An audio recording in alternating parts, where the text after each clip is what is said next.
미국 정부가 베트남과의 수교 25주년을 맞아 경제와 안보 등 포괄적 동반자 관계를 더욱 발전시키겠다고 강조했습니다. 두 나라 간 교역 규모는 수교 후 171배가 됐고 안보 협력도 빠르게 강화하고 있는데 베트남과 북한 모두 미국과 끔찍한 전쟁을 치른 적대 관계였지만 현재 상황은 너무나도 대조적이라는 지적입니다. 첫 소식 김영권 기자가 보도합니다.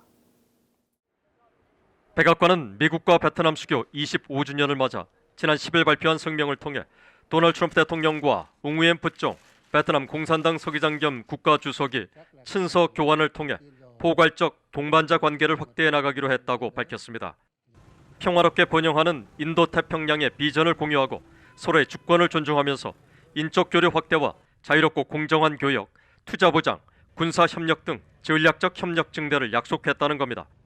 마이크 폼페오 국무장관도 9일 브리핑에서 두 나라는 교역 등 경제 발전뿐 아니라 동남아시아와 자유롭고 개방적인 인도태평양에 대한 중국 공산당의 매우 심각한 도전에 맞서 공동의 이해관계를 갖고 있다며 두 나라 관계를 강조했습니다.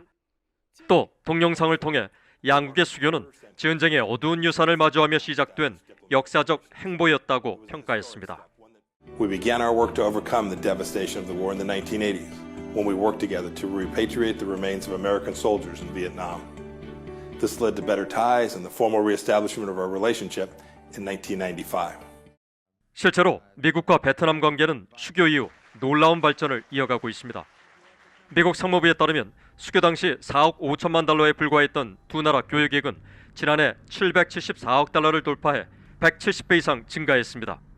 폼페오 장관은 1990년대 초 60%에 달했던 베트남의 빈곤 인구가 현재 10% 이하로 감소하고 지난해 기준으로 3만 명에 달하는 베트남 학생들이 미국 대학에서 공부하고 있으며 군사 협력도 빠르게 확대된 사실을 상기했습니다. 트럼프 행정부에서 칼빈슨 호가 미국 항공모함으로는 베트남 전쟁 이후 처음으로 다낭에 기항했고 3년 전 미국의 무기 금수 조치 전면 해제 이후 두 나라 군대가 안보 협력을 증대하는 방안을 모색하고 있다는 겁니다. You know, in the past, we were opponents on the battlefield. But today, our security relationship is all about cooperation. 이런 관계 발전은 극심한 경제난 속에 이념과 명분보다 실리를 택한 베트남 지도부의 도의머이, 즉 쇄신 결단이 있었기 때문에 가능했다는 지적이 나옵니다. 트럼프 대통령은 지난해 2월 하노이 미북 정상회담 전 북한에 베트남식 경제 발전 메시지를 보냈습니다. If you look at what you've done in a short time, he can do it in a very, very rapid time, make North Korea into a great economic power. 하지만 하노이 회담은 결렬됐고 김 위원장은 비핵화와 개혁 개방 대신 정면 돌파전을 선포한 채 자력갱생을 강조하고 있습니다.